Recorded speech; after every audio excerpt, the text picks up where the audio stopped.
आपको यहाँ से भाग जाना चाहिए। मोदी जी आप छोड़ दीजिए कुर्सी। भीख नहीं, हक है, भीख नहीं, झपकते पलक से ले जाएंगे, झपकते पलक से ले जाएंगे। कमजोर मत समझना, तोड़कर तेरा जुबाड़ा तेरे हलक से ले जाएंगे, तेरे हलक से ले जाएंगे। सरकार का कहना है कि किसान की पहचान उनके धोती कुर्ते से होती है। तो यहाँ पे जो लोग हैं सारे होती है, सारे पढ़ रहे, सारे पढ़ रहे इससे होती है। मेरी गरीबी हटा दो, मैं चाय बेचता हूँ, मैं समर्था हूँ, मेरी गरीबी हटा दो। हमने 2 बार बना दिया, यू बेईमान आदमी हमने 2 बार बना, यू एक बात नहीं मान जा हमारी। शहीद की जो मौत है वह कौम की हयात है, लहू जो है शहीद का वह कौम की जकात है। और तेगों के साए में पलकर बढ़े हुए खेल जानते, फांसी पे झूल जाना, हसर कुछ भी होगा। मोदी जी कहते हैं भाइयों बहनों एमएसपी थी, एमएसपी है और एमएसपी रहेगी। यानी ये कह रहे हैं भाइयों बहनों, किसान पहले भी लूट रहा था, आज भी लूट रहा है और आगे भी लूटता रहेगा। लेकिन हम भी कहना चाहते हैं कि भाइयों बहनों अब किसान नहीं लूटेगा, नहीं लूटेगा, नहीं लूटेगा। ट्रैक्टर भी तेल फूंक रहे हैं, आदमी भी परेशान हो रहे हैं, हम मर भी रहे हैं। जाटे में बुढ़ा आदमी, मेरी 71 साल की उम्र है, मैं ही आने लायक था। इन्हें तो वो काम कर दिया, अगर मछली तो बांध दी जाड़ी में और बकरी बांध दी पानी में, दोनों मरेंगी, दोनों मरेंगे। तो पुराने माँ बाप किसी के हो जाए तो उन्हें बदल देगा कि वो है? इन्हें बावड़ों ने नहीं पता, बैरों ने कि माँ बाप भी बदले जाग रहे हैं के बाजे बाजे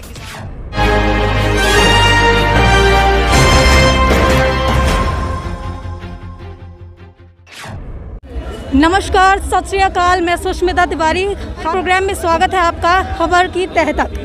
और आज हमारे साथ कुछ लोग मौजूद हैं, उनसे जानते हैं उनकी राय कि आखिरकार जो सरकार ने 2 साल के लिए कानून स्थगित कर दिया है उसके ऊपर वो क्या कहना चाहते हैं। इतना धूप में, इतना बारिश में, इतना ठंड में, कल आपको पता ही है कितना मैडम सर्दी था, इसके बावजूद भी यहाँ खड़े हुए हैं और मोदी जी कुछ नहीं कर रहे हैं। आपको यहाँ से भाग जाना चाहिए। मोदी जी आप छोड़ दीजिए कुर्सी, आपको कोई नहीं आपको वो देगा, आपको शर्म आना चाहिए। आप अभी कलकत्ता में जा रहे हैं, कलकत्ता का लोगों को सबको बोल रहा हूँ, भाई आप लोग को जमाने में हर फैक्ट्री, डनलप फैक्ट्री, चाय फैक्ट्री सब बंद करवा दिए। और मैं इनको अच्छे से जानता हूँ, ये भाईचारा जलाओ पार्टी के लोग हैं और ये भारत जलाओ पार्टी के लोग हैं। और 2 पंक्तियाँ सुनाना चाहता हूँ कि मोदी जी अब याचना नहीं, अब रण होगा और इस आंदोलन में हर शामिल जन होगा और ट्रैक्टर गूंजेगा, दिल्ली में ऐतिहासिक क्षण होगा। पूर्व से पश्चिम, उत्तर से दक्षिण, दुश्मनों का मर्दन होगा, दुश्मनों का मर्दन होगा और टूटेगा तेरा तिलिस्म। जिस फौज कांच के अंदर बैठा हुआ महल के अंदर, टूटेगा तेरा तिलिस्म और दुश्मनों का हरण होगा। अब याचना नहीं, अब रण होगा और तेरे बहकावे में नहीं आएंगे, तेरे बहकावे में नहीं आएंगे। खाली हाथ वापस नहीं जाएंगे, खाली हाथ वापस नहीं जाएंगे। हक है, भीख नहीं, हक है, भीख नहीं, झपकते पलक से ले जाएंगे, झपकते पलक से ले जाएंगे। कमजोर मत समझना, तोड़कर तेरा जुबाड़ा तेरे हलक से ले जाएंगे, तेरे हलक से ले जाएंगे। जैसा कि आपने देखा, सारे किसान यार पूरे जोश में हैं और 26 जनवरी की पूरी तैयारी है। यहाँ पर हमारे साथ कुछ युवा भी हैं, अलग अलग उम्र के लोग हैं। आइए उनसे भी बात करते हैं जो कहना चाहेंगे। जी जी बोलिए। मैं हरियाणा से हूँ, 10 लाख ट्रैक्टर हो जाए 26 जनवरी ने। पसली तो बात सारा देख लिया भाई, आज 6 बुंडे छोड़ो, एक तो अगली बात करो, पसली तो छोड़ो। 10 लाख ट्रैक्टर होंगे मखमली सड़कों पर, जिसमें हरियाणा से 5 लाख तो किसानों की बेटी, जिस तरह आप हो बेटी चला के आएंगी, वीडियो है इसमें। और 20 करोड़ किसान होगा, 20 करोड़, 60-70 किलोमीटर के लारे हो जाएंगे। दिल्ली में नहीं आऊँ इतने, कई लाख ट्रैक्टर होंगे, दूर जाम लग जाएंगे। इसलिए आज नज़ारा देखा है, कल न नज़ारा और देखियो। टिगरी बॉर्डर पर जाके देख के आओ, सिंधु बॉर्डर पर जाके देखो, यहाँ से 15 गुना है, 15 गुना ज्यादा ट्रैक्टर है। कल न हुए मेरे का, तो वहाँ जाके देखियो। आंदोलन तो ये मतलब जब तक ये तीनों खत्म नहीं होंगे, नहीं से 2 साल लग जियो, वापिस नहीं सके। और आपको देने में सुनू था, अनपढ़ को नहीं है, ये तो नौकरी मिलती। MABS है, किसान मजदूर के लड़के MABS है, बेटे MABS है। सरकार का कहना है कि किसान की पहचान उनके धोती कुर्ते से होती है। तो यहाँ पे जो लोग हैं, साड़े होती है, साड़े पड़ रहे, साड़े पड़ रहे इससे होती है। ये कपड़े तो हम कमावा, हाँ मारा मैप नहीं और नहीं, ये तो होटल में रहा है और हवाई जहाज हेलीकॉप्टर हमें बचत करा, इसलिए कपड़े भी नहीं पा रहा, मेहनत करा दिन रात है। की। अब एकदम से ऐसा क्या हुआ? लाने वाले भी तो मोदी जी को आप ही हैं, पूरे भूल बहुमत से लाए थे, अब एकदम से आप लोग लाने वाले इसका जवाब मैं दूंगा। कमी बताऊं किसकी है? कमी इनकी है, खड़े जिम्मेदार। इसकी तो बीजेपी का झंडा काट लिया इसकी छत पे, इसकी कांग्रेस का काट लिया इसकी छत पे, इसकी मायावती का, इसकी अखिलेश का, मन किसी और का। ये स्कूल में उधर वोट पड़े, इसका सर फोड़ दिया, इसका सर फोड़ दिया, इसका सर फोड़ दिया। ये तमाशा देखते रहे, यानी कि फूट डालो राज डालो। अब व्यवस्था बदलनी है, अब इन्हें मत बढ़ागा, हमें मत बोले। इनकी ना दूध पियावांगे, ना तो दूध पियावांगे, ना इनके नमस्ते करांगे, ना इनका झंडा लावांगे। मैं तो ये कहना चाहूँ चैनल के माध्यम से, कार तो इनका तो बीज खत्म कर देंगे। इनकी तो ये जो से बढ़ लिया नहीं, इनका जो से कराया को नहीं बैठे। आपकी वोट गिरते हैं, इनकी गिरते हैं। हम पट्टे कपड़े है नहीं, पट्टे कपड़े उसकी वोट गिर देंगे से उसका इतना कर्जा हो उसकी गिराएंगे सर। हर किसी से वो बताए दिन मर हरियाणा कहूँ, मैं कहूँगा सच्ची से मैंने पुलिस पकड़ लियो। एक जिम्मेदार का अगर सर फोड़ दिया नहीं, चुन चुन के मारेंगे। मैं 10 के 10 एमपीएन है, चुन चुन के मारेंगे। और जब भाग्य नहीं, इनके बच्चे अंटो के ले आए दूसरे देश में पड़े, चुन चुन के मारेंगे। चैनल के मैं तो मारगा नहीं, मतलब कुछ लाठी और डंडा नहीं करना। मैं त्योहार मनावांगे। इन बुजुर्गों ने इनते देश आजाद इनते कराया था, इनके थे। अरे जमीन भी यूपी वाले की है, 99 साल पट्टे बदी थी, और 99 साल भी हो लिए। 26 जनवरी की आपकी पूरी तैयारी है, लेकिन बैरिकेडिंग की भी पूरी तैयारी। बैरिकेड तो 4 तोड़ क्या रहे हूँ मैं दी, और ये बड़ा बड़ा कुछ ला रखे थे, ट्रक खड़े थे, वह हमने तोड़े थे जिंदा जाके। तो ये जो आपकी इस बार 26 जनवरी की रैली होगी वो पीसफुल शांति से रैली होगी? वहाँ जमा शांति होगी। हमें हाथ उठा चाहे मारे 1000 मर दियो, हमें उस दिन नहीं बोल रहे। उधर तो वंदे मातरम इनका सीधा नाम लेवा, जय किसान जय जवान। मतलब हमें नहीं 28 से कितने मार दियो, 1000 मार दियो, मरते रहेंगे, आगे बढ़ते रहेंगे। जलिया वाला बाग बनता रहेगा। उसको फिर बताओ उसका बदला कब लेंगे? बदला फिर लेंगे, इलेक्शन आवा है। हमें तो इलेक्शन तो पहले ले लेंगे हरियाणा, तो इनके टोटो मारेंगे। 26 जनवरी बहुत अपने सीधे साधे में करेंगे, जैसे रह रहे हैं इसी हिसाब से हम अपना प्रदर्शन करेंगे।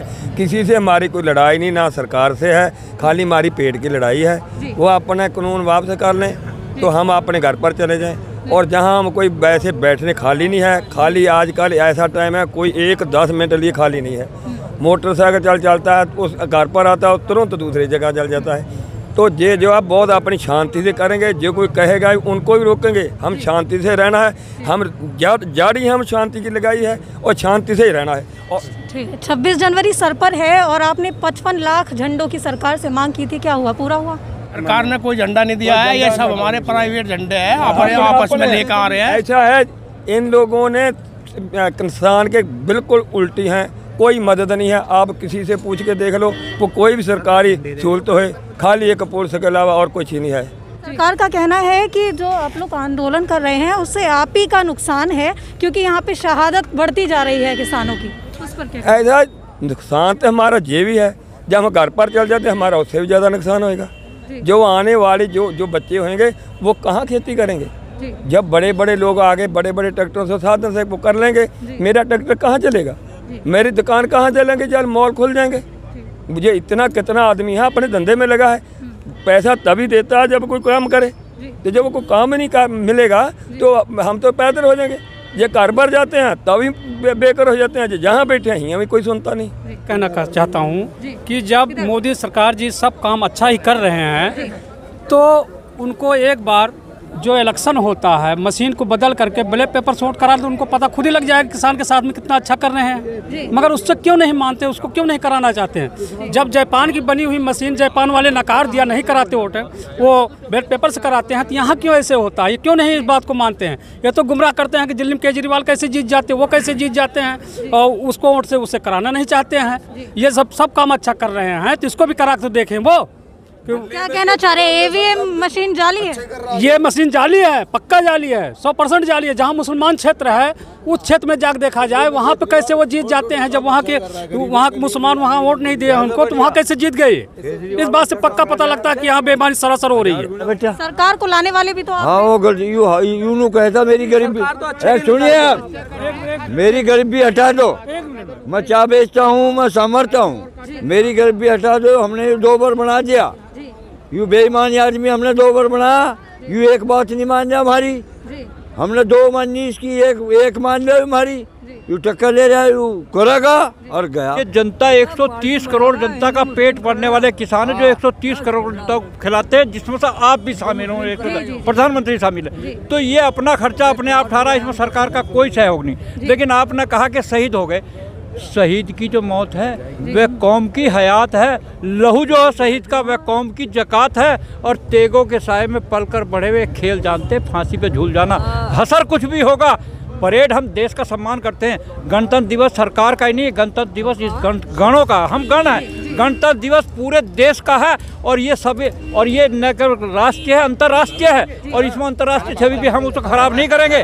लेकिन ये अपनी परेड वहाँ निकाल देंगे, हम तिरंगा लगा कर अपनी परेड उसे वहाँ डिस्टर्ब करने नहीं जाएंगे। हम तो यहाँ आउटर रोड पर अपनी तरीके से अपना मंगाए, जो किसान पूरे देश का पेट पालता हो, चपरासी से लेकर प्रधानमंत्री तक जिसके कमाए हुए को खाने को कहता हो। कोई फैक्ट्री दुनिया में, कोई ऐसी फैक्ट्री बताओ मैम जो किसी चीज़ का उत्पाद करती हो। हमने जो पैदा करा उसका रूप परिवर्तित करने वाले वो हो रहे। आज इन्होंने 3 बड़े उद्योगपतियों के लिए जो हमारा पैदा करा हो उनको कानून बनाए। अगर यही चीज़ इनसे पहले पूछ ली जाती, आज ये ज़रूरत ना आती। पहले किसान से पूछते, क्यों पूछा किसने? अडानी से, अंबानी से। उन्होंने स्टोर बना दिए, बड़े बड़े केबल दबवा दिए, स्टोरेज बनवा दिए, रेल लाइन बनवा दी। इसका क्या कारण था, कैसे बनवा दिया, क्यों बनवा दिया? तो कहीं ना कहीं सेटिंग थी कि हम इस खेती को जो पहले जमींदारों पर थी, राजाओं पर थी, किसान पर आई। और भला हो यूपी में तो चरण सिंह का, महेंद्र सिंह टिकैत का, जो आई किसान पाई। आज उसे फिर सेठों के हाथ में बैठने जाते। यानी हम श्रम सस्ता है, हम मजदूर बनकर रह जाए। किसान का बेटा सिर्फ मजदूर बनकर रह जाए, और बड़ी बड़ी कॉरपोरेट सेक्टर में जो ज़मीनें चली जाएंगी उसे वो कहेगा फूलों की खेती करो, इतर बनाएंगे। और फिर क्या कहेंगे, अन्न की कमी पड़ेगी। तो मुझे पता है, मेरी उम्र 76 वर्ष है। सन 65 में PL 480 के अंतर्गत बड़ा वो गेहूँ आता था, नरमा रोजा जो है सुनहरा 64, जिसकी रोटी आपसे सीख नहीं पाती थी, आप भी फूल कहला जाती थी। तो वो ऐसा गेहूँ आता था। फिर कहा कनाडा से, ऑस्ट्रेलिया से या रूस से, जो बड़े अन्न उत्पादक देश आबादी कम है, उनका अन्न आकर यहाँ डंप होगा, जो आपको भी नुकसान होगा, किसान को भी उपभोक्ता को नुकसान होगा। ये उन्हें भेजना चाहते, किसान को नष्ट करना चाहते। किसान सोता हुआ शेर है जिसे सरकार ने जगा दिया है जी। ये और हम आपको दिखाते रहेंगे, तहकीकात के ज़रिए आपको हर वक्त गाज़ीपुर बॉर्डर पर दिखाते रहेंगे और सबकी बातें बताते रहेंगे। नमस्कार।